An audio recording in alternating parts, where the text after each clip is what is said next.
Marie-Doha,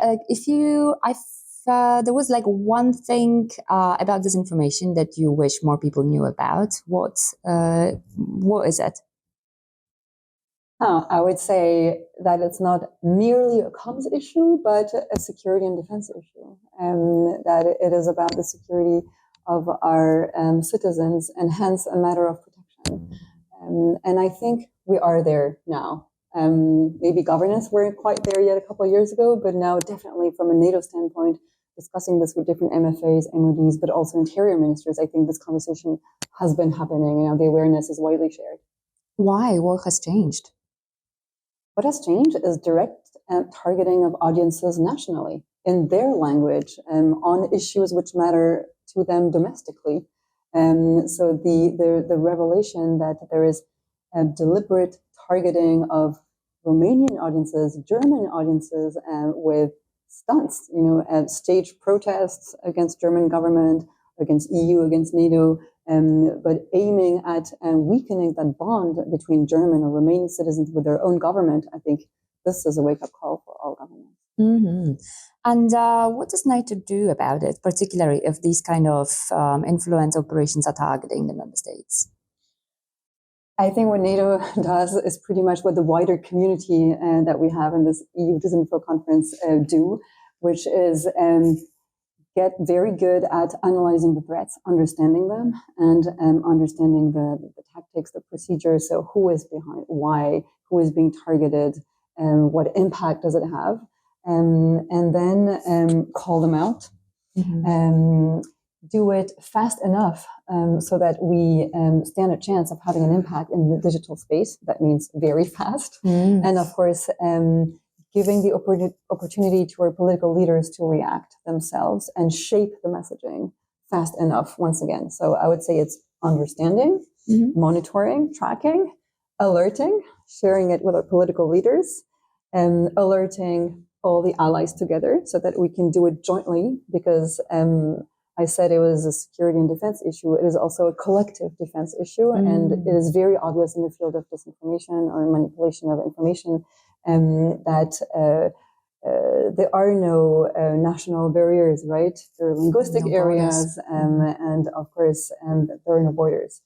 So this is what we do. And the other specificity of NATO's take on this is, of course, the dual nature of NATO's civilian and military. Mm-hmm. So we also prepare with our military colleagues for relevant options, response options. Mm-hmm. And how about outreach to society? I know that you're also working in media and information literacy. What is the specific angle that NATO takes? I think this is very much part of NATO's DNA, and it has been for a very long time. This is why my division is actually called public diplomacy. Indeed. Because it is very much focused on audiences worldwide. Of course, allied audiences, but also partner nations, and NATO has many. And now we are considering indeed audiences in what we call our southern neighborhoods more widely, because on an issue like Ukraine, it is very obvious that we do need the support and the good understanding of what this war is about and why Ukraine needs to be supported.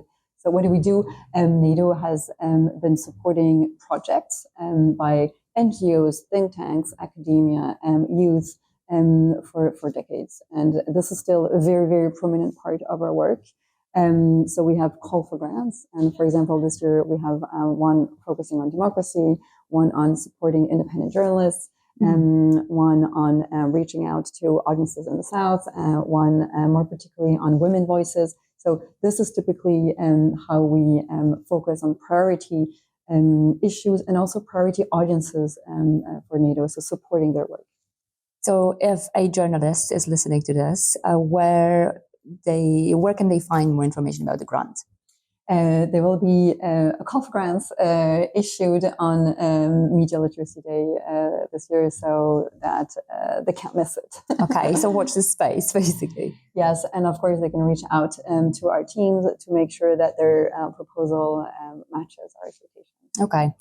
Let us dive a little bit in depth in this. There's a lot of rumors, a lot of fake information, as some people call it, circling around about NATO. if we take, for example, NATO is circling Russia, just an example, how do you respond to this in practical ways? What you say is very true. What we see is that there are recurring narratives on NATO. It's almost disappointing because they're recycled. And so my team sometimes telling me, well, we've already responded to this 100 times. Why do it again? And indeed, this is probably a trend that we see, is that our adversaries are not even trying to convince anyone with their narrative. They're just pushing them in the hope that in the end it has an impact. It sticks, yes. So how do we respond to this? Simply with facts and with human experiences. So we do have whole library of content dedicated to NATO exercises and NATO priorities, illustrating what NATO does. And especially in a world of disinformation, for us, it's very important to explain what NATO does, but also what NATO does not do. And so explain what it means to be a defensive alliance, and show the unity of the alliance, and show the human soldiers behind this, the multicultural achievements and the solidarity behind the alliance. So it's storytelling, and that's what we do with our content throughout the year. All right. You've mentioned female journalists. I also would like to ask you about being a woman in your position. If you could give any tips to young diplomats, female who want to develop their career in diplomacy or in security, what your tips would be? I think my tips would be the same as in the private sector. As someone who's experienced both diplomatic environment, but also private sector, my advice would be the same, which is I think it's very useful early on in your career to have a mentor, probably outside of the organization, someone who helps you step back and say, wait, this professional situation you're describing, it is a universal one. So take the emotion out of it and let's try and help you navigate through this. The other thing which I would recommend is have a sponsor inside the organization. So someone who can put in a good word, and especially for female colleagues who tend to expect merit to be recognized naturally, instead of being very vocal about their own achievements. And I think it's good that you have someone in the organization, and it can be male or female, there's nothing, ready to say, I've worked with her. She has great potential. She will probably not apply and be very vocal about this, but believe me, she has what it takes to achieve this. I think this has always been very helpful in the different environments I've navigated. One last question. If we could have a list of Marie-Doha's go-to reading positions or maybe movies or series that you would recommend on the topic of disinformation or propaganda. That's a hard question. I have the feeling since I started working at NATO, I don't read books anymore, but I read reports. And then I would like to pay tribute to the community of OSINTers and investigative journalists who produce incredible reports, which actually read like novels. And it's long-term research, which we are proud to support and when we can. But indeed, I would say, these are key to understand this information environment that we're experiencing, so that we don't only react to it, but get a much, much deeper understanding of how has this been prepared in the long run. So I would say keeping ourselves informed by reading those reports, which are deep dives on one campaign, one specific geography, or one specific actor. I think this is highly stimulating. All right, so we're talking about women's rights and being a female in your position. I guess you're getting quite a lot of interviews. What are some questions that you get as a woman that your male counterparts would never get? There is one remark that I have quite often. I happen to have a father who's a diplomat, and so references to my father as if this is where all my skills came from. So I do get the question, how's your father? And he must be very proud of you. I think this is something that male colleagues would probably not have as much. I take it as a tribute to my father, but of course, I do see it very recurring. What do you reply? I said, of course, he's very proud, but let's talk about me, maybe. How about what you're wearing? Any comments on this?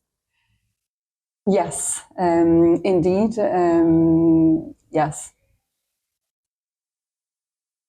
Yeah, what should I say about this? Don't finish.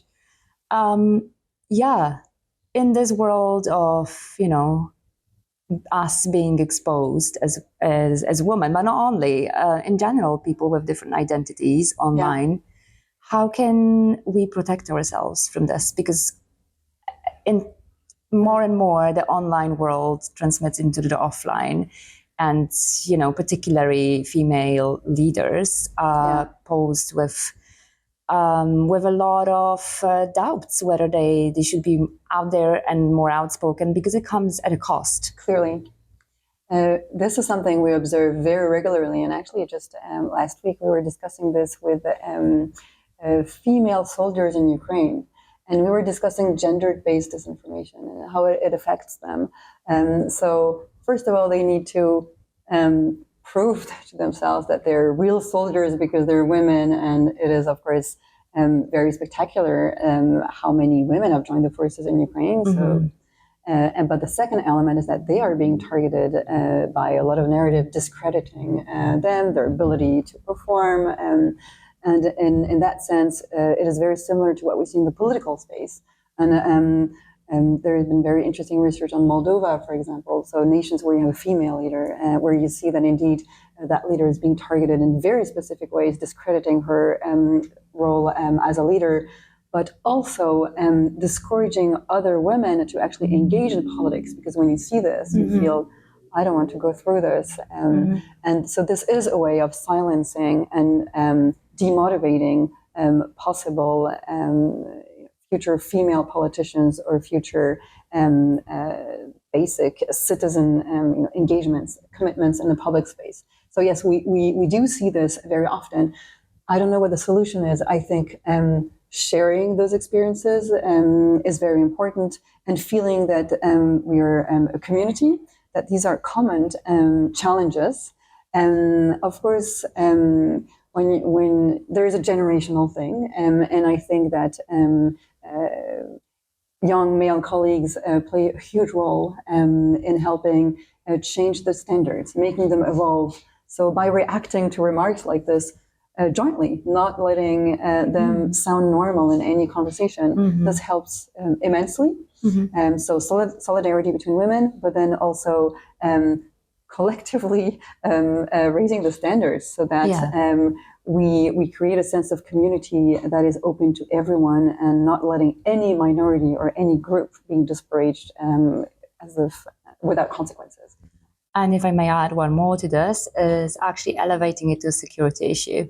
Because if you have one group or several groups that are discouraged from participating in democracy, this is an issue that affects us.